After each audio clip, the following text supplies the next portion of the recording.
Ora, beleza? Como é que vocês estão, meus amigos? O vídeo hoje divide aqui em 4 partes e eu quero começar trazendo para vocês notícias da carreta furacão. Quero mostrar para vocês quem é que ganhou andando cargo com salários, meu Deus do céu. Quem tá para ganhar cargo, nomeações que se fosse no governo Bolsonaro, era capaz do Poder Judiciário já estar sendo acionado, enfim.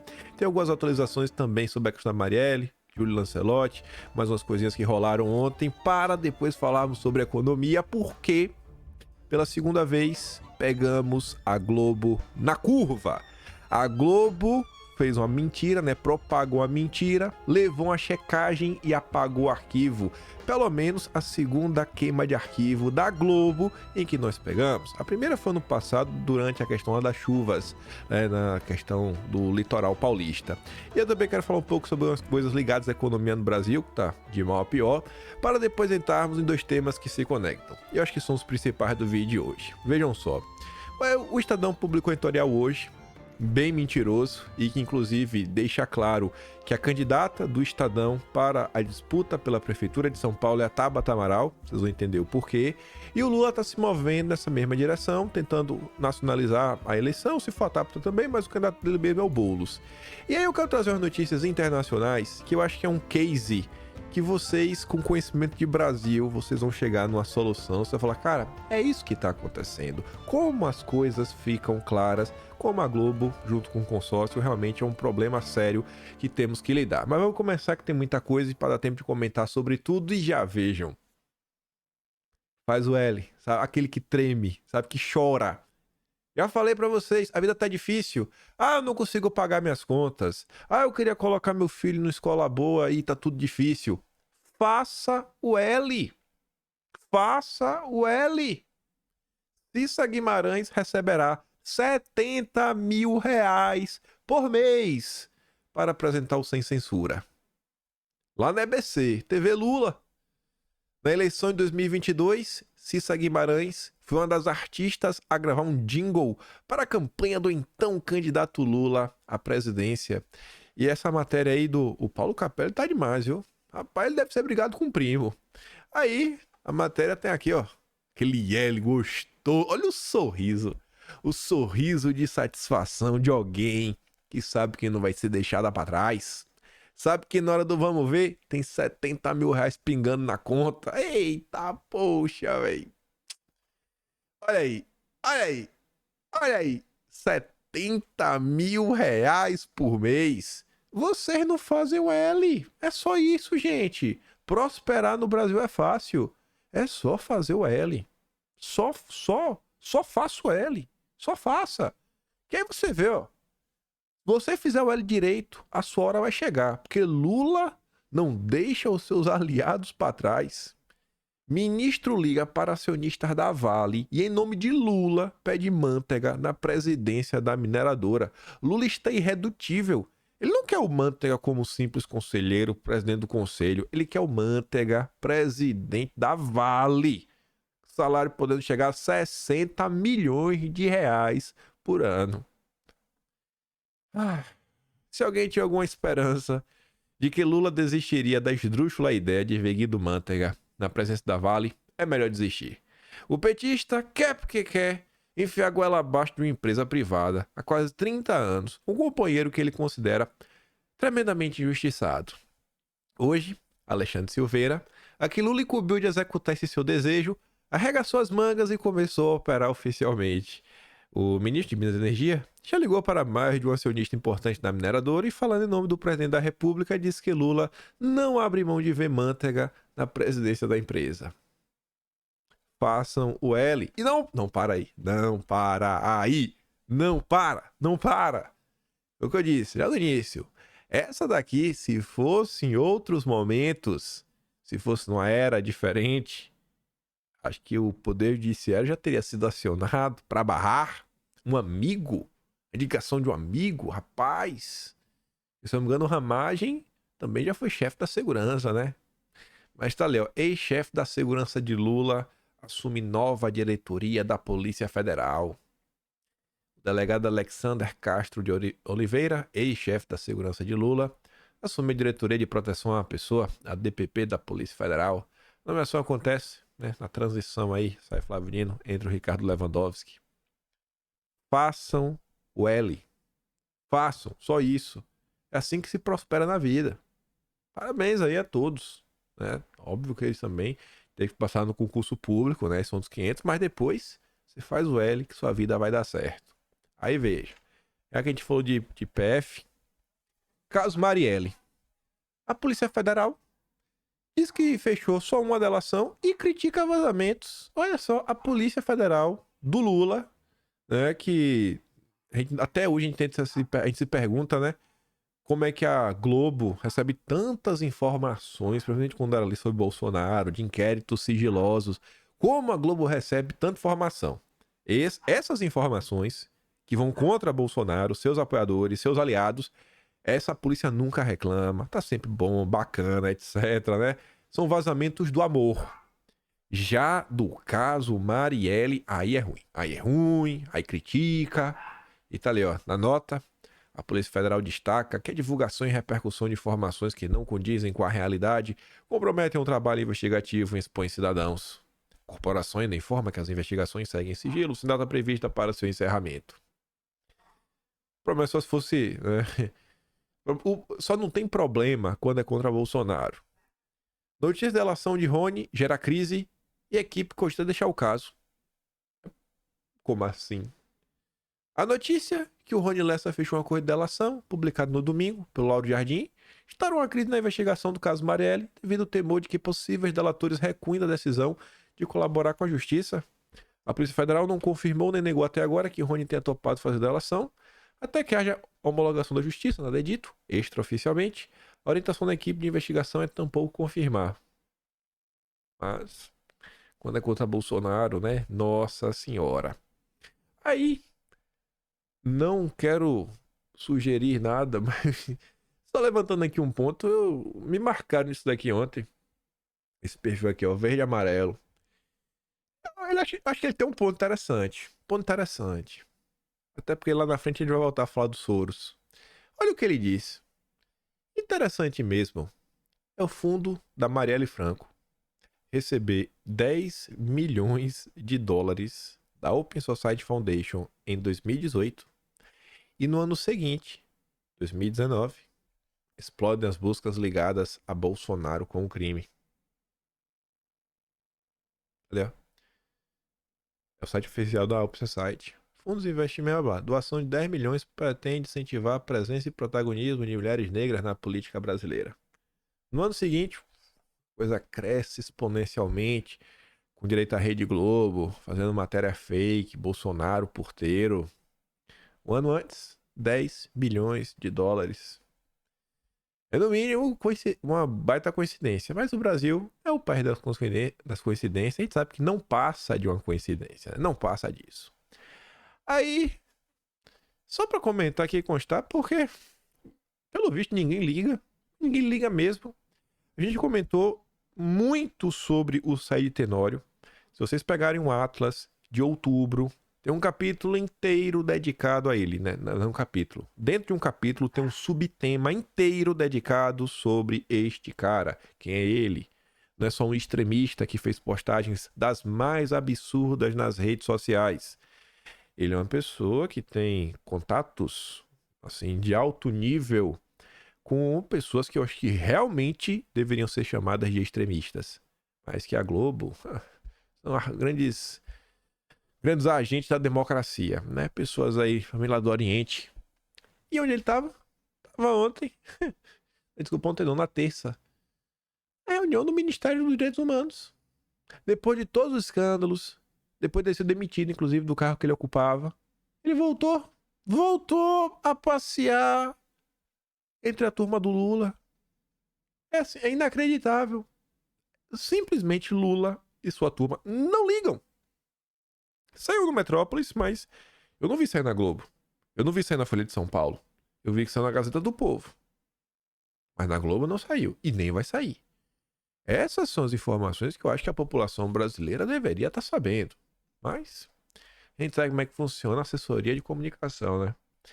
E, só para atualizar, A Arquidiocese de São Paulo arquiva investigação sobre o padre Júlio Lancelotti.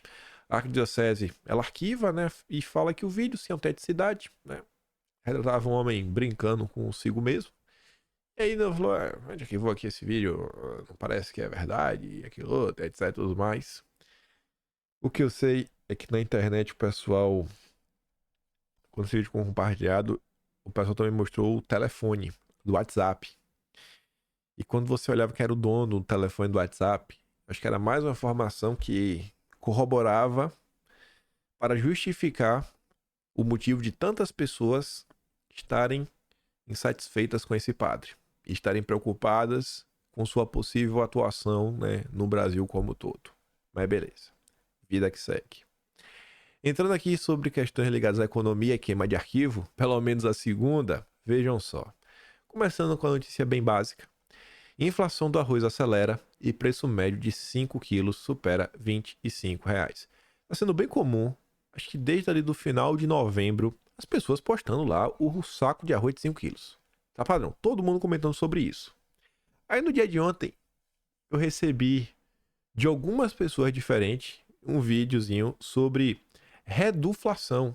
É um vídeo que um cara, não sei se vocês viram, o cara chega no supermercado, aí ele pega uma lata de Nescau e fala, ó, isso aqui era 500 gramas, tá com 370, tirando 130 para manter o mesmo preço. E aí sai falando várias coisas.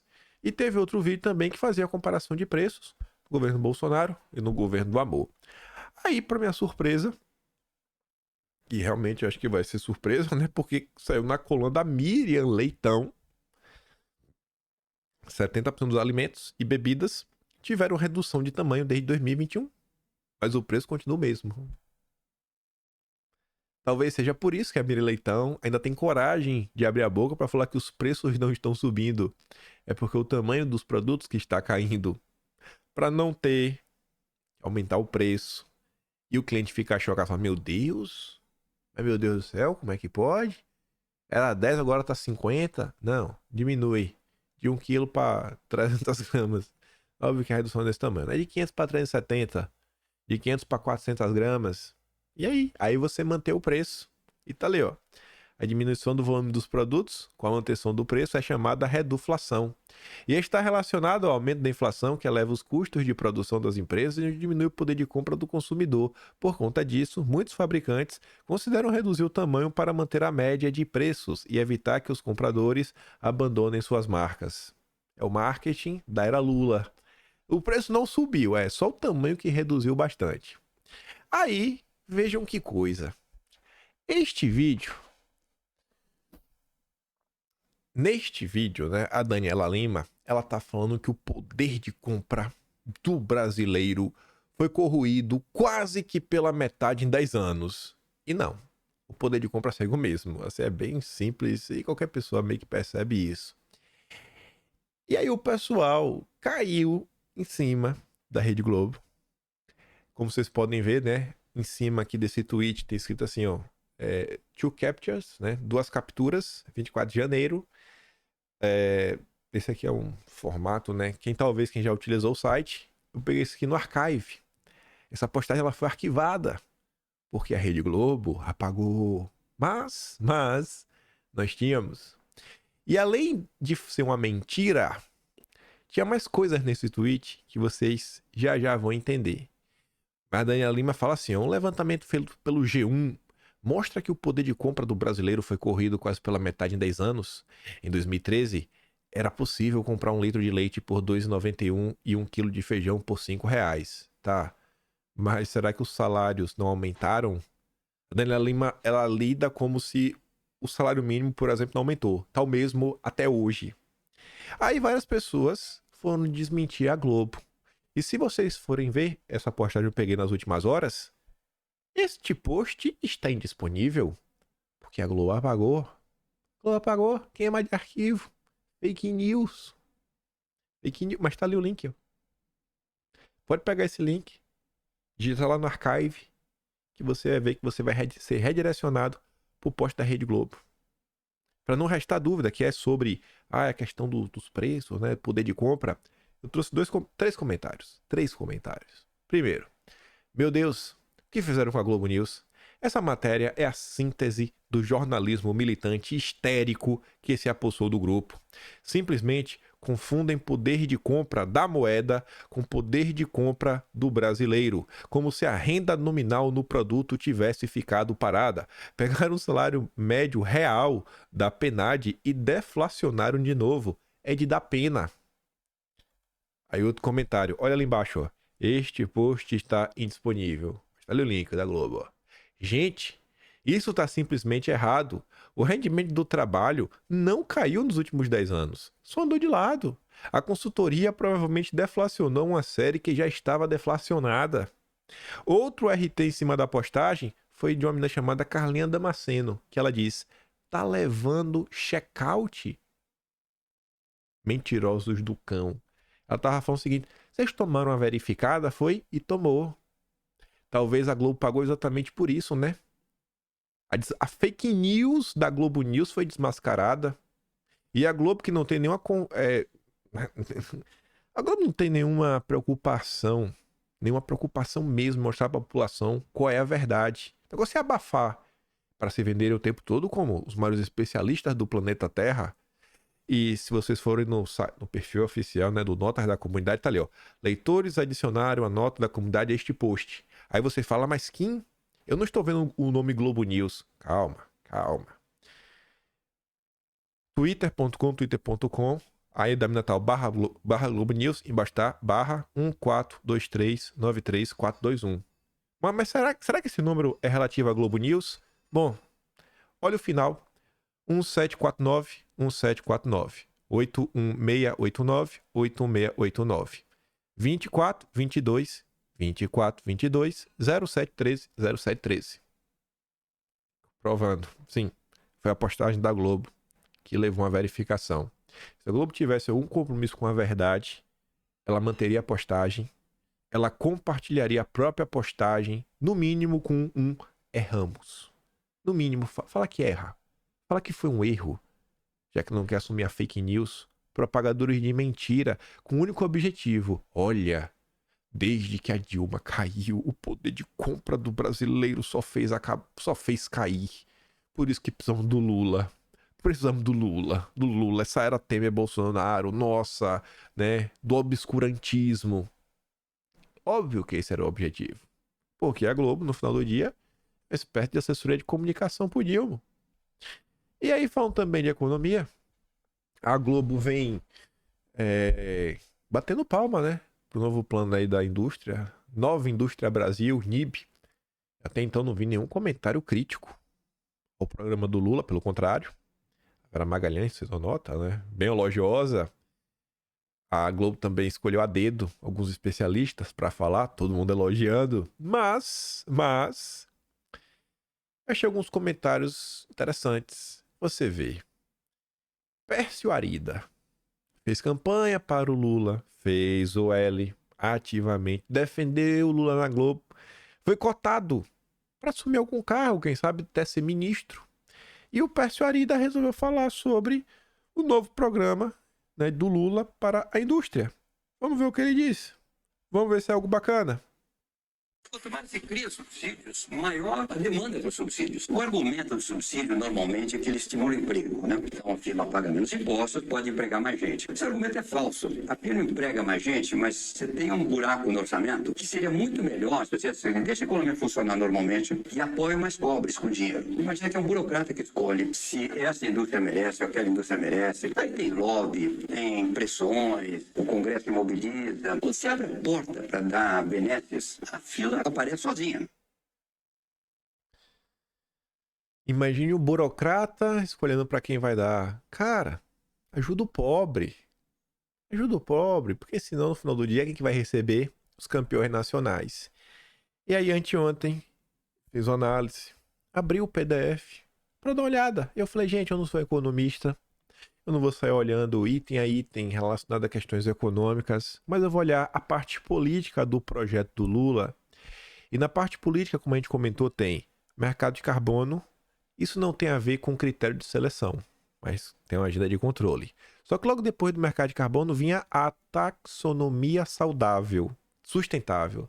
Que a taxonomia é você separar quem são as empresas do bem e as empresas do mal. Aí você já está começando a criar, né, as regrinhas para o burocrata escolher para quem vai o dinheiro.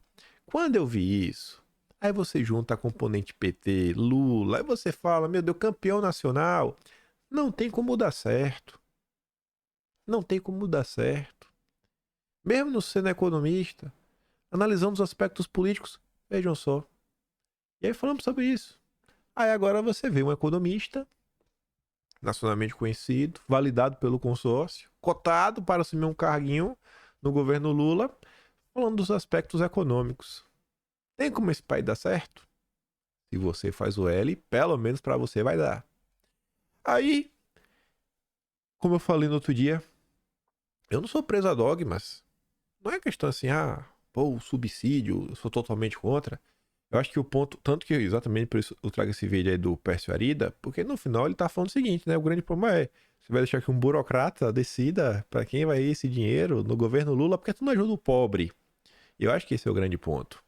Mas, para continuar também sem críticas generalistas, tentando trazer mais especificidades, eu me deparei com uma thread no Twitter de um rapaz chamado Hernandes Nogueira. Nunca vi na vida, nenhuma pessoa que eu sigo segue esse cara, mas achei que ele trouxe uns planos interessantes. Ele fala assim, ó, o governo anunciou seu plano, nova política industrial, que pretende investir 300 bilhões para desenvolver a indústria brasileira. Lula e Dilma já fizeram planos semelhantes, e o resultado foi a queda da representatividade da indústria brasileira. Aí ele fala assim, ó, durante o governo Lula e Dilma, já tivemos 3 programas de incentivo ao desenvolvimento industrial.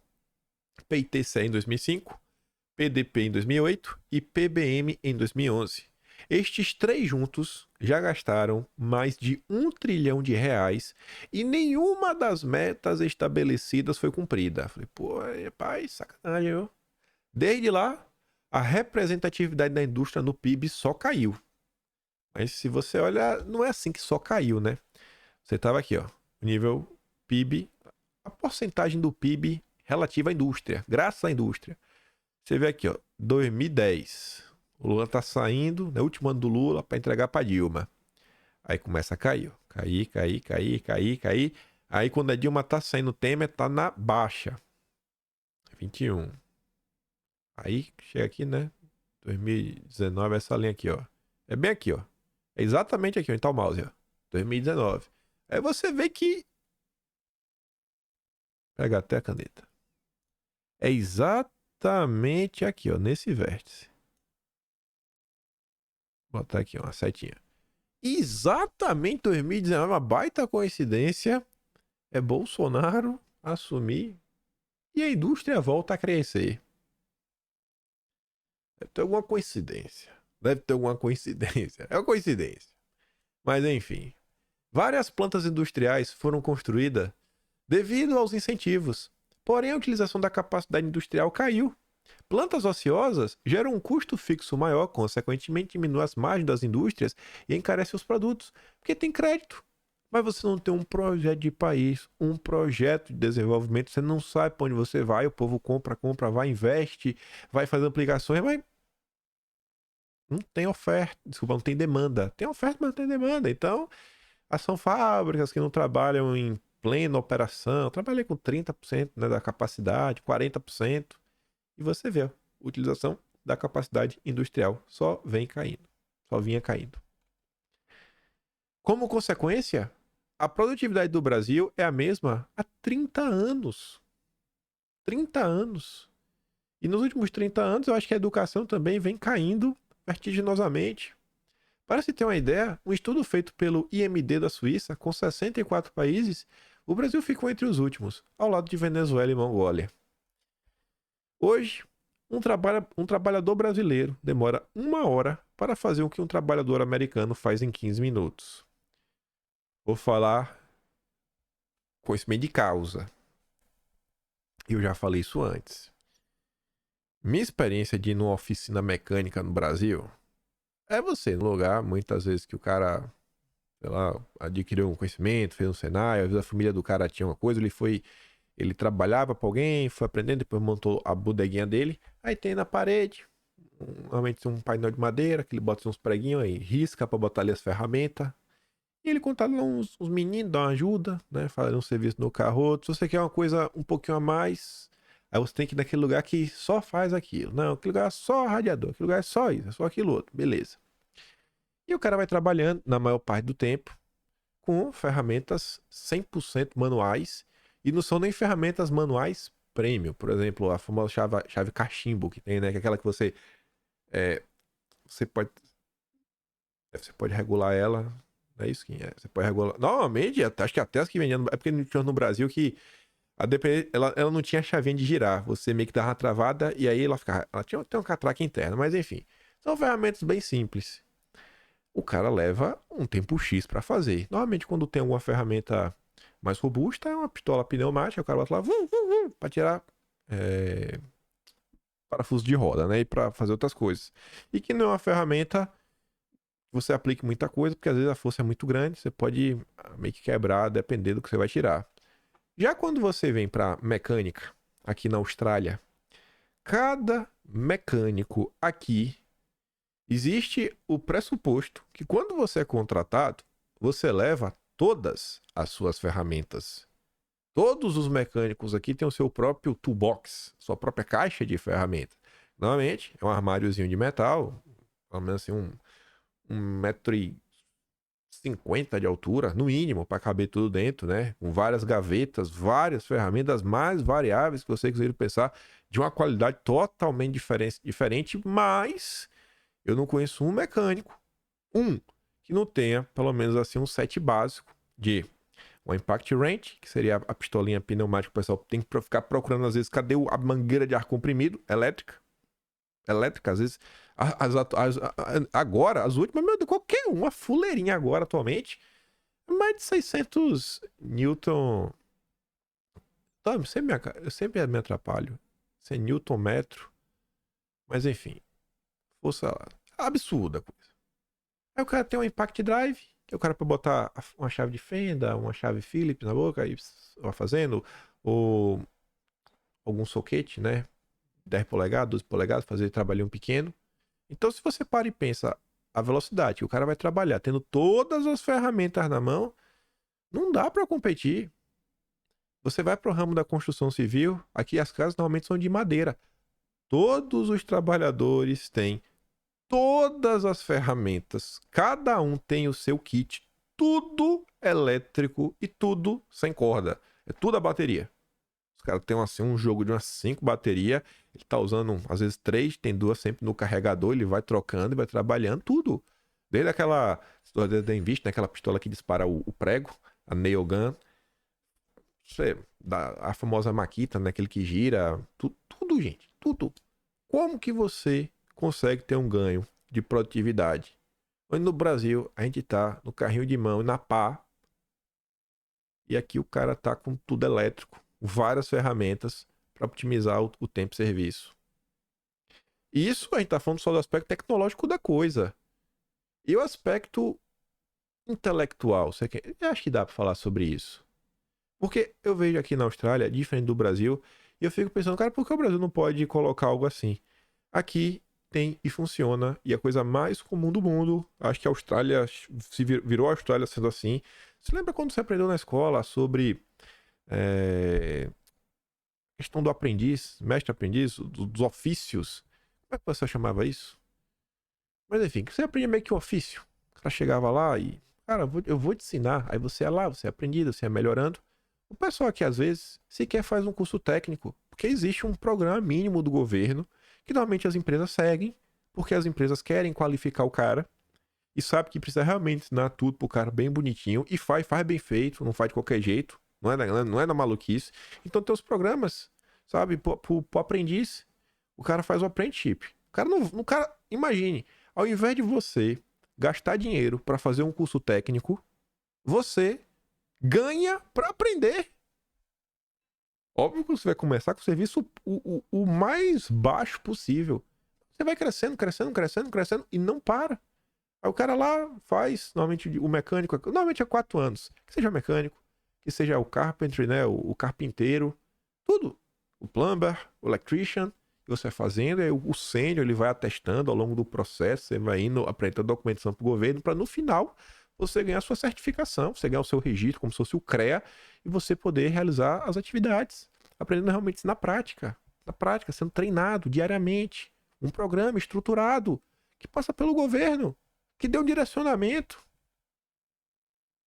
Não precisa ter sapato Brás, boné Brás, geladeira Brás. Não é isso. Não é uma dicotomia que você ou é um ultra libertário, Estado inexistente, ou você é um comunista máximo. Às vezes tem o meio do caminho. Que o Estado tem um papel de dar uma direção. Aqui, ó, vai por esse caminho aqui mais ou menos, ó. Pô, deixa eu organizar, deixa eu montar aqui mais ou menos uma ementa que pode servir de centro para distribuir para os mais diversos locais, que eu sei que é cimento, a gente foi discutir amplamente, etc. E se um cara com experiência que passou por isso pegar esse livro e, cara, ele aplicando com o menor aprendiz, fazendo todo esse processo, a pessoa vai sair treinada e vai sair com a alta produtividade. Mas não tem. Não tem no Brasil. Simplesmente não tem. Às vezes o custo que você teria para tirar o cara, porque tem muito custo técnico que é subsidiado, né? Às vezes é de graça. Às vezes o custo que você tem, até para você ajudar o cara a contratar esse menor aprendiz. Assim, cara, olha cá, quanto é que o custo se eu tiver que mandar para um curso técnico? Sei lá, R$800, R$1.000 mensalidade. Se eu pegar, em vez de gastar 1.000, eu oferecer uma bolsa como se fosse 300 para essa pessoa que trabalha, né? Cara, toma 300 aí, treina esse menino e aí paga mais um salário pra esse menino aí, 400, 500 conto. Cara, tu pegou ali um menino de 16 anos e pau. Porque aqui é assim, né? Aqui, a partir de 14 anos, o pessoal trabalha nada estranho. Você vai no é difícil você ir no McDonald's, você não encontrar um novato. Alguém com menos de 16 anos. É difícil você não encontrar alguém com menos de 16 anos trabalhando na McDonald's. O problema do Brasil não é só a questão de dinheiro. Tem inúmeros outros itens que não são levados em consideração. E se tratando em dinheiro, e Lula, e pior que apesar de tudo, esse dinheiro nunca chega para quem realmente precisa. Sempre escoa para os amigos do rei. O Lula agora, a maior parte do projeto do Lula virá via BNDES.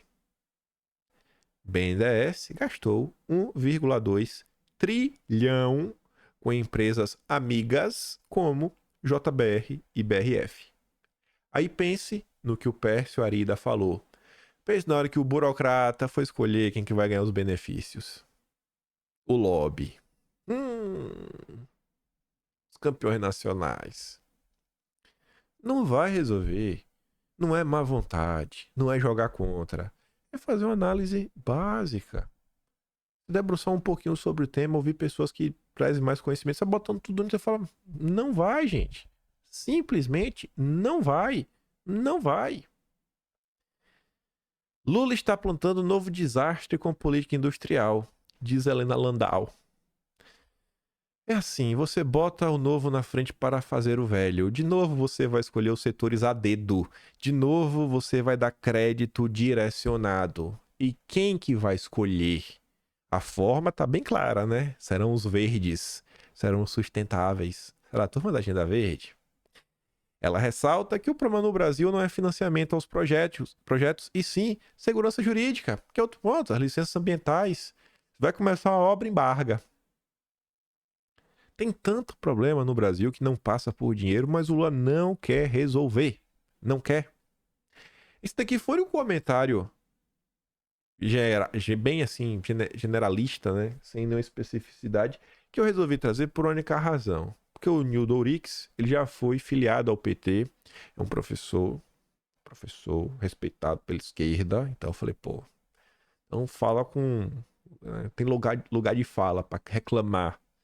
Nova indústria, velho embuste. Em décadas de estudo sobre industrialização latino-americana, eu nunca vi algo tão pobre sem articulação do que o recente anúncio do governo. Os ministros são despreparados. Improvisam tanto quanto Lula em seus disparates. Tá aí. Este é o Brasil do Lula. Mas vamos continuar que tem mais coisa. Matheus Leitão é realmente filha da Mira Leitão. Peixinho de peixe, peixinho é. A Veja diariamente tem uma espécie de coluna que é frase do dia.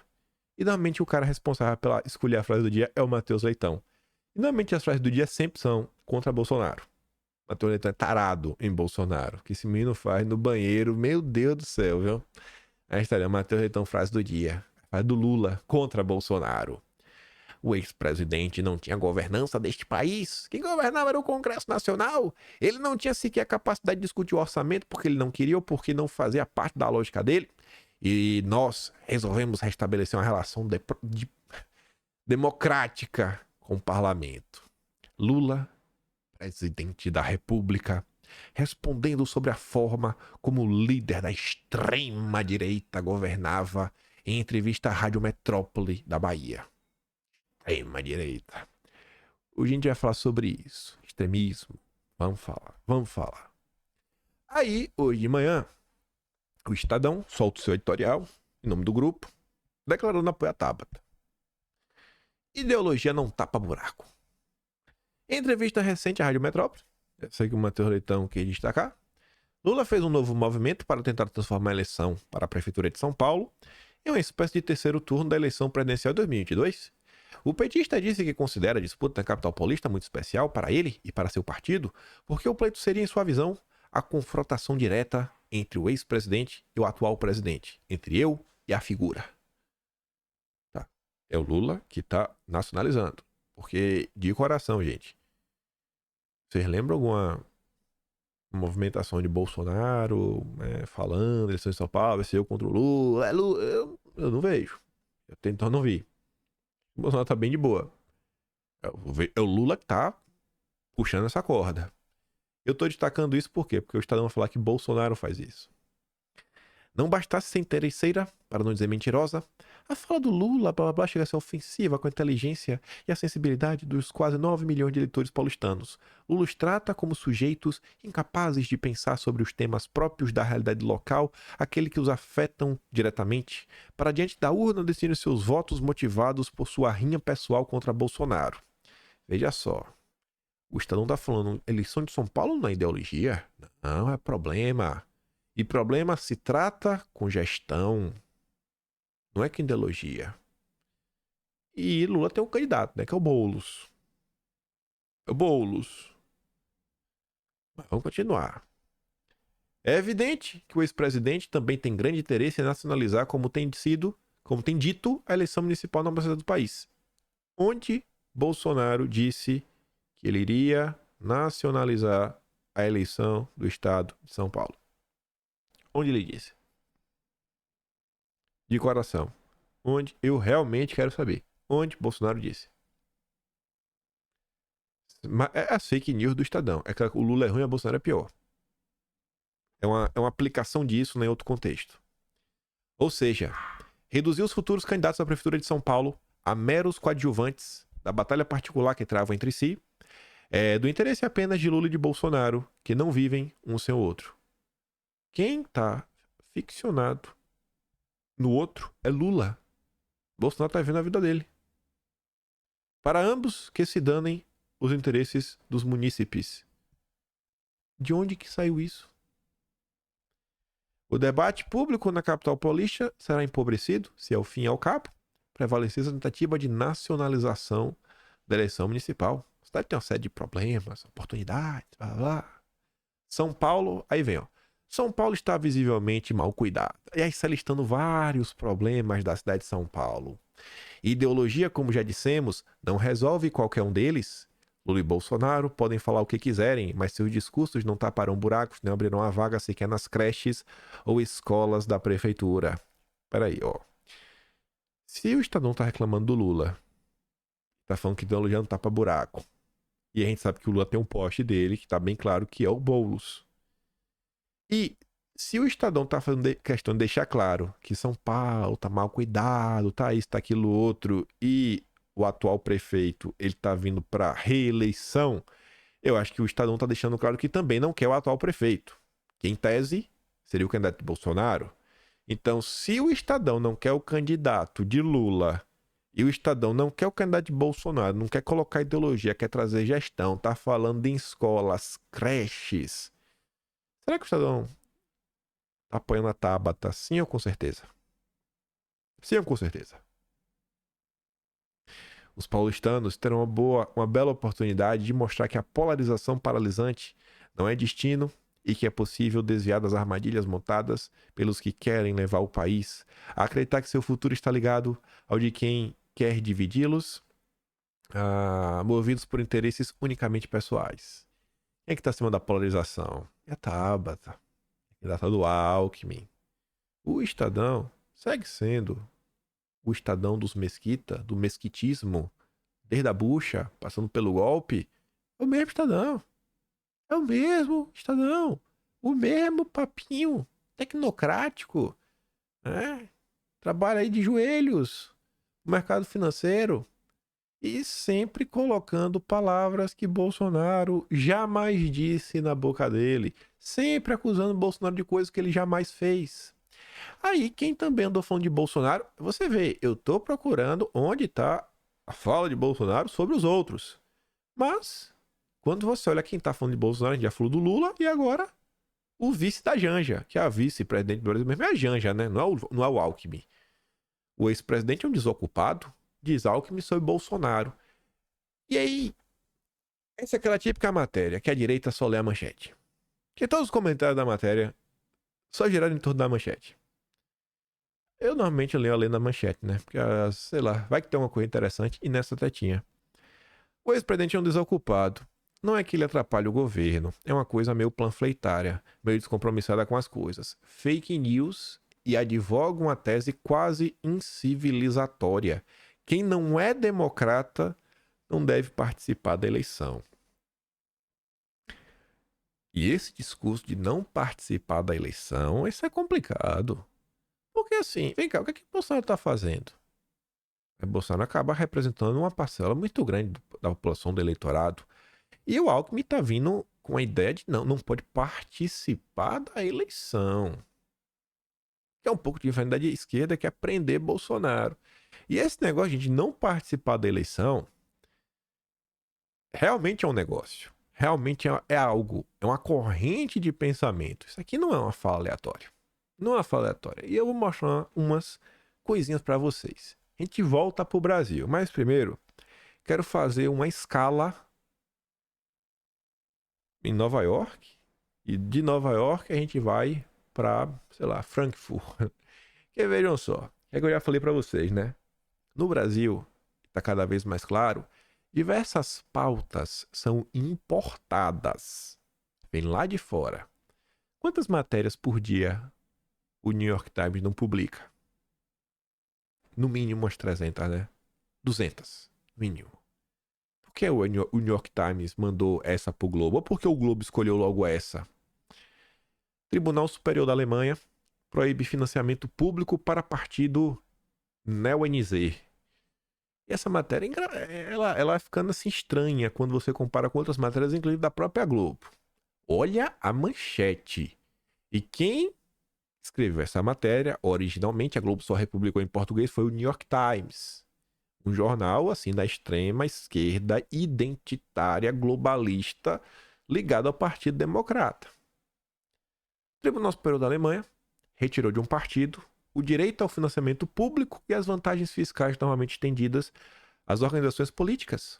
A decisão poderia servir como modelo de esforço para outros governos evitarem um ressurgimento da extrema-direita. Olha só, uma decisão que foi tomada na Alemanha que poderá servir de modelo para outros países. Retirar os extremistas. Embora o partido Die Heimat, significa a pátria, já fosse demasiado pequeno para receber financiamento público, o caso foi observado de perto porque poderia ter implicações no combate à Alternativa para a Alemanha, ou AfD, um partido de extrema direita muito popular. A decisão de hoje do Tribunal Constitucional Federal envia um sinal claro. O nosso Estado democrático não financia inimigos da Constituição. Olha, você como brasileiro, você fala, eu já vi essa história antes. Afirmou Nancy Faeser, ministra do Interior da Alemanha, no comunicado. Nos últimos meses, acadêmicos e políticos argumentaram que a AfD deveria ser banida com base no fato do partido representar uma ameaça à democracia. Isso aqui não está parecendo com o que o Alckmin está falando? Quem não é democrata não deveria participar das eleições. Vamos banir. É uma ameaça à democracia. Não pode participar. Vamos tirar o partido. Vamos garfar o partido. Outros, no entanto, alertam que a abordagem que levaria anos para superar todos os obstáculos políticos e legais poderia ser pela culatra, tornando o partido ainda mais popular. Alguns especialistas afirmaram que a proibição do seu financiamento público, como fez o tribunal com o Die Heimat, poderia ser um meio-termo eficaz. Ao invés de você banir o partido, você tira o fundo eleitoral. Prejudicaria a AfD sem banir completamente. Vamos desmonetizá-lo? O chanceler Olaf saudou a decisão e disse que consideraria como precedente poderia ser usado em outros lugares. A AfD está preparada para obter grandes ganhos este ano. E no momento em que a direita pode crescer vertiginosamente na Alemanha, a esquerda vem com esse papinho. O motivo da onda de protesto... Aí fala o seguinte, né? Olha só, ainda tem outra coisa. Tá? Vem com esse papo. E nos últimos dias começaram manifestações. Até leu. A AfD está prestes a obter ganhos esse ano, quando 3 estados do leste forem às urnas, o que levou quase 1 milhão de pessoas a sair às ruas em vilas e cidades de toda a Alemanha neste fim de semana para mostrar sua oposição. Estão preocupados com a volta da extrema-direita? E aí, por que começaram a surgir esses protestos? É só por causa da popularidade do partido? Não.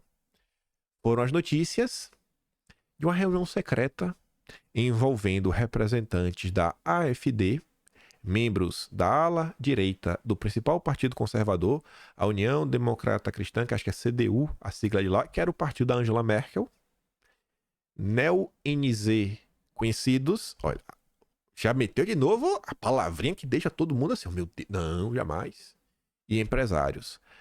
A reunião foi revelada pelo Corrective, um pequeno site de notícias investigativas financiado coletivamente.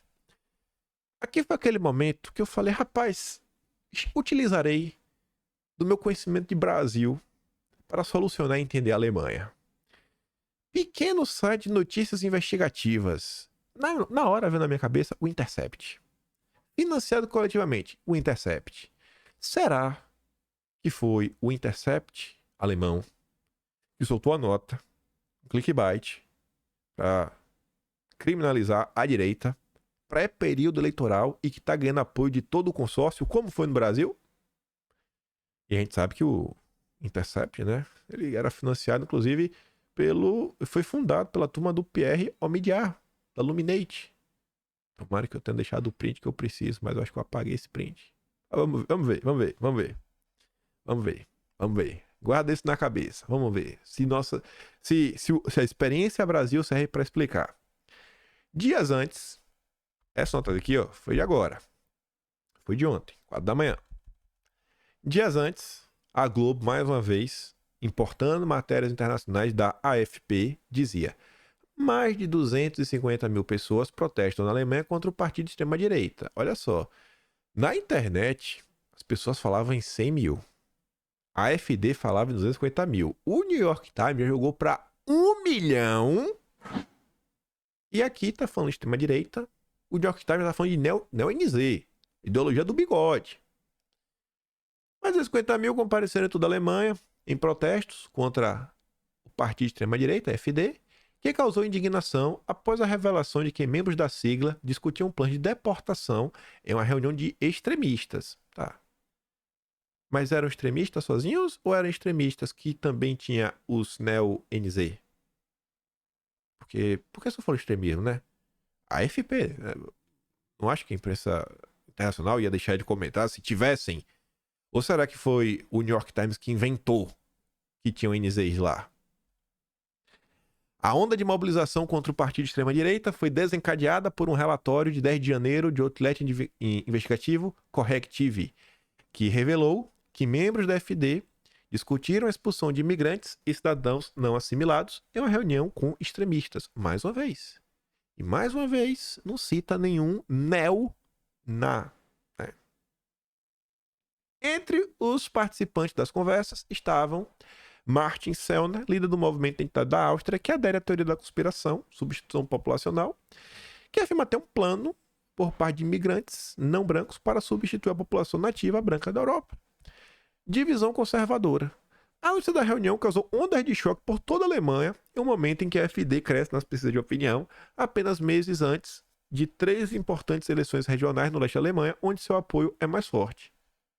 E essa nota chega ao fim, aqui, sem citar os tais neo-na. O Partido Anti-Imigração confirmou a presença de seus membros na reunião, mas negou ao tal plano de remigração, definido por Sellner. No entanto, políticos proeminentes, incluindo Olaf, é o chanceler, que se juntou à manifestação no fim de semana, afirmaram que qualquer plano de expulsar imigrantes ou cidadãos é um ataque contra a nossa democracia e, consequentemente, contra todos nós. Já meteu a democracia no meio. Só que não é engraçado aquela outra nota? Não parece um telefone sem fio? Começou com a reunião de extremistas. Depois já pegaram um grupo criminoso para jogar no meio. E a Globo batendo palma. Aí, aquele conhecimento, né? Corrective. Vamos lá no site do Open Society. Na certeza que vamos encontrar.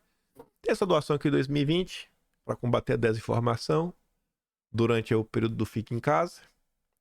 No ano seguinte, em 2021, ajudar a Corrective a diversificar e aumentar a sua comunidade de membros e doadores individuais que apoiam a sua organização no cumprimento da missão de educar a sociedade através do fortalecimento da liberdade de expressão, do acesso à informação e dos valores democráticos. O Intercept, da Alemanha. Deixei aqui. Eu falei para vocês que o principal grupo do Intercept é o Luminate. Olha qual é o principal grupo que financia o Intercept alemão. A Luminate, do Pierre Omidyar. Que coincidência, hein? Que coincidência! Nossa, estou surpreso. Todos os anos, doações gigantescas, nas centenas de milhares de euros, que vale mais do que dinheiro. E também estou pensando no site ali, viu? Site oficial. Aí eu continuei tentando entender sobre esse caso, né, que tá acontecendo. Aí veio aqui o DW, que também comentou sobre o caso e em nenhum momento falou que existia a presença de neo-na, né? Neonizês. Não tinha. Então por que o New York Times inventa isso? Qual o objetivo? Criminalizar a oposição? Para validar que o grupo seja banido da política? Ou pelo menos desmonetizado? É o que o Alckmin está propondo, hein? É o que o Alckmin está propondo. Quais os obstáculos à proibição da AfD? Vamos proibir. Quem não é democrático não pode participar das eleições. É o que o Alckmin está falando. A nível eleitoral mesmo, assim, o partido inteiro. O AfD, classificado como extremista pelo Serviço de Inteligência Interna da Alemanha. Olha o nível que as coisas estão lá. Se bem que está bem parecido no Brasil, né? É a espécie de ABIN, Instituto de Inteligência da Polícia Federal. O Departamento Federal de Proteção da Constituição. Rapaz, isso daqui eu acho que trouxe memórias de vocês. Acho que vocês já estão até pensando em homens que estariam à frente disso, né? Tem até nomes, mas não vamos entrar neles. Todo mundo sabe. E aí fala que a AfD atinge popularidade recorde nas sondagens. Ao mesmo tempo, centenas de milhares saem às ruas para se manifestar. Centenas de milhares. Por que o DW não fala em milhão? Por que só a nota da Globo, que na verdade da New York Times fala de 1 milhão de pessoas? Rede Globo, fake news atrás de fake news.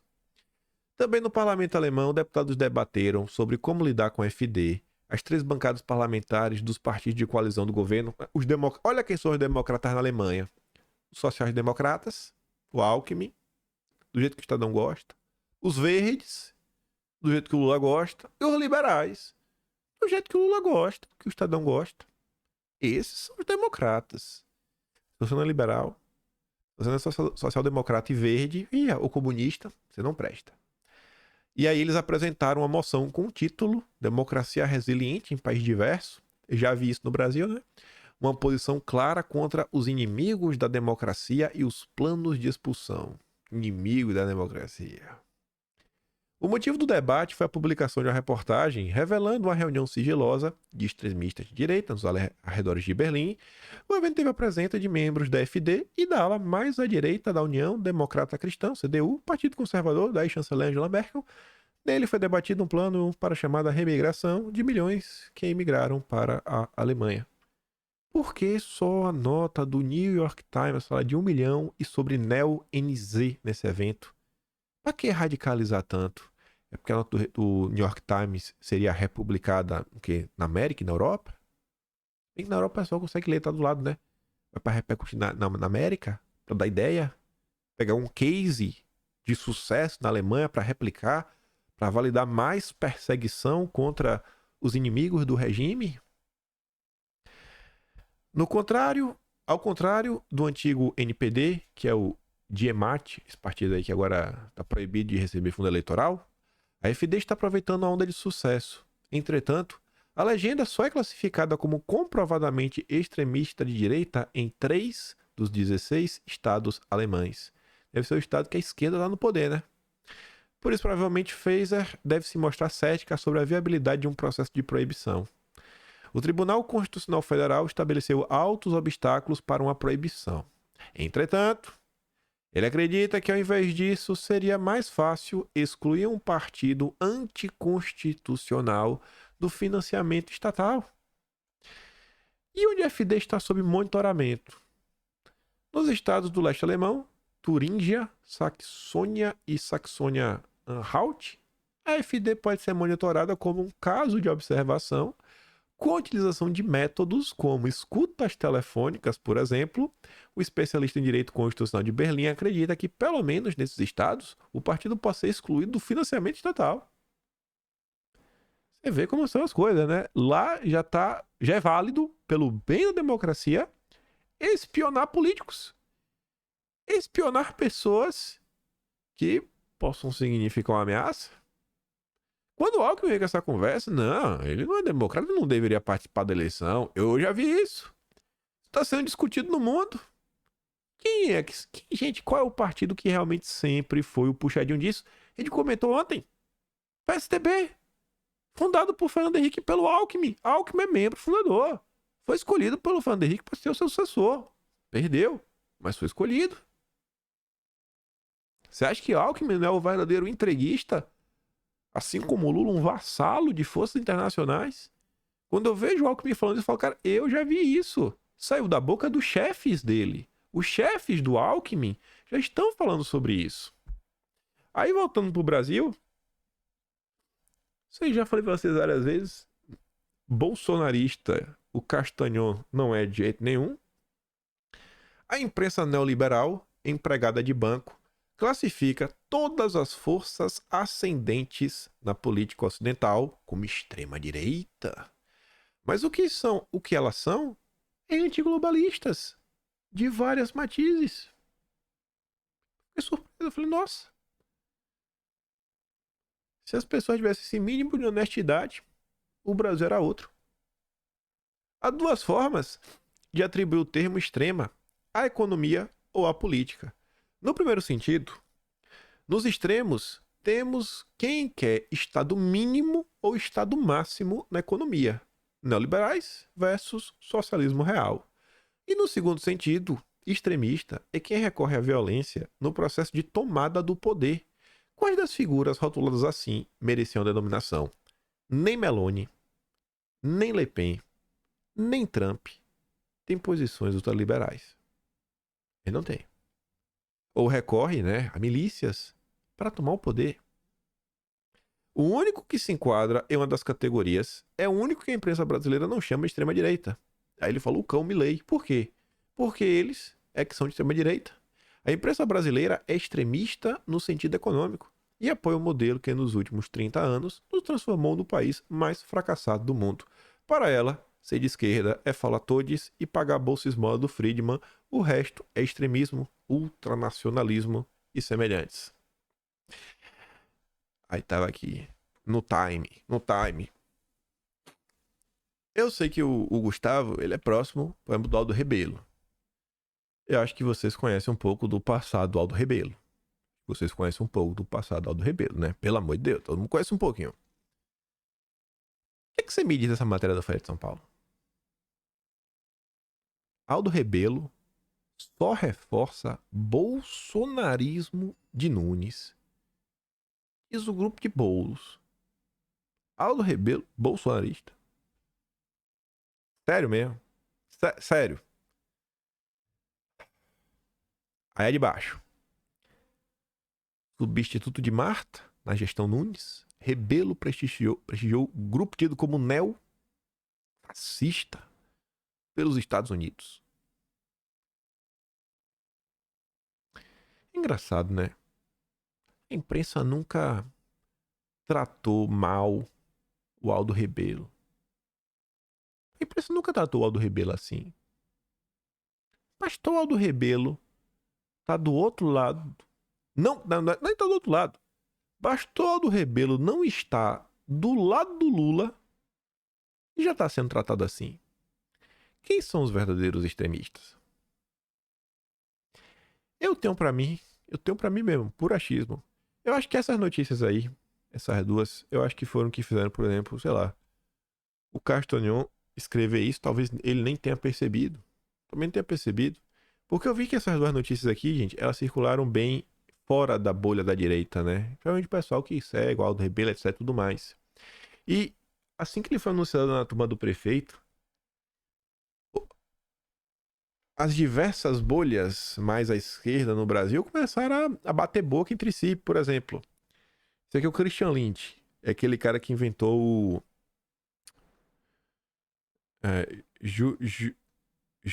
judiciocracia de coalizão? Juristocracia de coalizão? Não lembro qual foi o termo que ele utilizou para falar que como é uma forma de governar agora, que o Lula traz o Supremo para governar junto e dá uma banana pro Congresso. E acha que é linda, é sensacional, porque é do lado dele, então vale tudo. Enfim. Cafezinho falei, Aldo Rebelo entra no governo Nunes, aliado de Bolsonaro. Aí o Christian Lynch fala, Aldo é florianista? O florianista é de tudo um jacobino. Até 10 dias atrás, Aldo Rebelo era um democrata. Não bateu continência pro Lula, virou um jacobino. Ou seja, nacionalista, estatista, militarista e antiliberal. Seu inimigo principal é o cosmopolitismo. Ser direita ou esquerda é secundário. Cosmopolitismo é aquele cara que tem espaço para todo mundo, né? É um negócio muito diverso. O que é a cidade cosmopolita é que tem pessoas das mais diversas nacionalidades. E você vê que na Alemanha o pessoal fala, cara, tá demais, né? A imigração aqui, pô, vamos tentar aqui resolver. A turma cometeu o crime, vamos mandar embora. E isso tá sendo motivo de tentar tirar a pessoa da política. E é o mesmo argumento também do Christian Lynch. Olha que coincidência, né? Coincidência. O Brasil é o país da... Vamos seguir, Christian Lynch também não tá importando nenhuma agenda, ele não é um woke, um identitário. Assim, você entende o seu sistema de alianças. Será de direita se a esquerda lhe parecer cosmopolita. Hoje, isso significa identitária. Será de esquerda se a direita for cosmopolita. Hoje, isso significa liberal. Então ele pode se juntar com Dilma, contra a FHC, e depois com Bolsonaro, contra Nelly Franco. É mais ou menos assim. E aí é o que eu tava falando. Essas postagens aí, elas circularam bastante. Tem muita briga aí da galera, etc, tudo mais. Este ano 2024, e 2025 e 2026, eu quero achar um jeito de que essas pessoas olhem pro Brasil, sei lá, tipo um Castanhão da vida, que eles olhem pro Brasil e falem, cara, entre Lula e Bolsonaro, posso não votar em Bolsonaro, mas vou anular meu voto. Que eu queria trazer o voto desse pessoal para presidente. Não, eu acho que são zero a chance dessas pessoas votarem para um deputado estadual de direita, deputado federal. Eles sempre vão ter algum representante da ideologia deles. Mas no final do dia, a eleição presidencial, ela vai ficar entre duas opções: Lula e Bolsonaro. Lula e Bolsonaro. E aí nessa hora, falar, cara, olha só, olha o tratamento que vocês estão recebendo. Olha as ideias que a ideologia de vocês defende. No final do dia, o Lula é um verdadeiro extremista. É um verdadeiro traidor da pátria. Eu não sei como atingir o coração dessas pessoas, mas eu queria trazer o voto delas. Para presidente, eu queria conseguir o voto dessas pessoas. pelo menos anular o voto. Pelo menos anula. Não vota no Lula. O Lula não vota. Ele é anti-Brasil. Aí, pra gente quase encerrar, Maria Hermínia Tavares, uma das chefes aí da Fundação Arnes, Comissão Arnes, o que ele não poderia dizer. Difícil entender porque um político de ficha democrática ceda à intolerância que aviva a polarização e beneficia a extrema-direita. O Leonardo Coutinho fala assim, ó, o problema do antissemitismo do Genuíno e de parte substancial da esquerda não é que ele é um preconceituoso. O problema é que aviva a polarização e beneficia a extrema-direita. A Maria Hermínia Tavares, ela não está preocupada com as falas do Genuíno, porque elas são tenebrosas. Ela está preocupada que vai ajudar Bolsonaro, os bolsonaristas, os aliados de Bolsonaro. E para encerrar, não acho que isso daqui vai resolver o Brasil, mas de coração acho que é importante. Acho que é importante manter esse tipo de agenda, por mais que a galera não escute. Acho importante. Rogério Marinho, junto com outras lideranças do Senado, foram se encontrar com o presidente do Supremo, o ministro Luiz Roberto Barroso. E tá ali, ó. Marinho pede a Barroso saída do outro lá, do inquérito, do dia 8. Marinho afirmou que expressou preocupação com o tom político do ministro sobre os ataques. O Marinho estava acompanhado de Mourão, Isalci Lucas e Márcio Bittar. Nós acreditamos que ele deveria abrir mão do processo, até para que não haja no futuro nulidade quanto a esses processos, declarou Marinho. Um dos argumentos da oposição é que esse ministro, além de reiteradamente adotar expressões políticas, já disse ter sido ameaçado. Então, ele deveria ser parte do processo, não condutor. O senador afirmou também que expressou inquietação com o padrão da corte de abrir inquéritos de ofício e relembrou que o inquérito das fake news completará 5 anos em março. Acreditamos que é necessário o restabelecimento da democracia a partir do restabelecimento dos ditames do nosso colorário jurídico e da nossa Constituição. Marinho afirmou também que conversou com o presidente do Supremo sobre a forma como foi conduzida a operação de busca e apreensão contra o Jordi. Espero que tenha comentado sobre a questão da foto, que essa daí também pegou, viu? Mas é isso.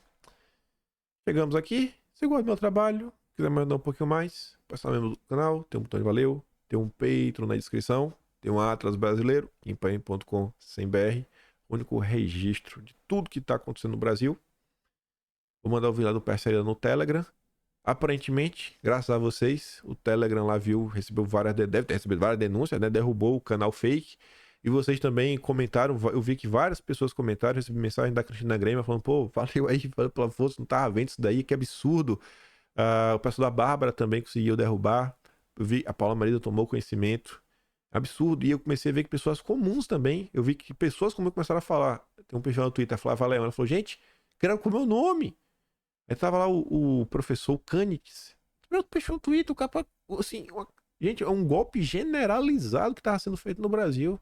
Inacreditável. Quem não tá entendendo, vê o vídeo antes que vai entender. E é isso. Aquele grande beijo, abraço, compartilha o vídeo. Volta amanhã. Fui!